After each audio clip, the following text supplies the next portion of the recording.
It's possible that the Beatles' extraordinary talent alone would have secured their rise to stardom.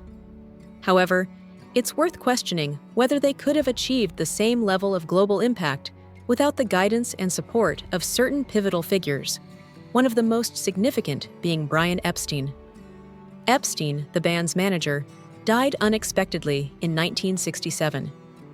His passing marked a clear shift in the group's journey, signaling the end of their early, more innocent phase and ushering in a period marked by greater internal challenges and instability.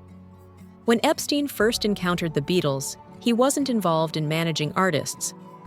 At the time, he worked in his family's music store, focusing on selling records.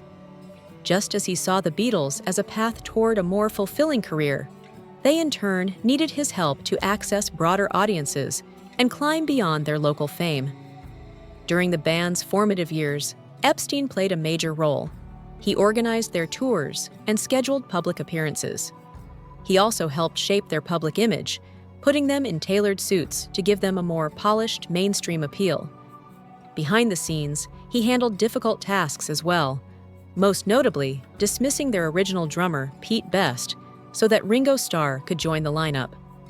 Despite his elegant, composed demeanor as the face of a growing music empire, which expanded to include several other successful acts, Epstein's private life was filled with emotional struggles. A closeted gay man during a time of widespread discrimination, he increasingly turned to drug use as the 1960s progressed. His influence over the Beatles shifted considerably in 1966, when the group decided to stop touring. Epstein opposed this decision, but the band had grown tired of the chaos and lack of control that came with life on the road. They wanted to focus on creating more complex and experimental work in the studio. As a result, Epstein became less involved in their everyday activities. In August 1967, shortly after attending a session for their Magical Mystery Tour project, Epstein had planned a weekend trip to Sussex. However, not long after arriving, he returned to London, possibly distressed due to a personal disappointment involving a companion who failed to show up.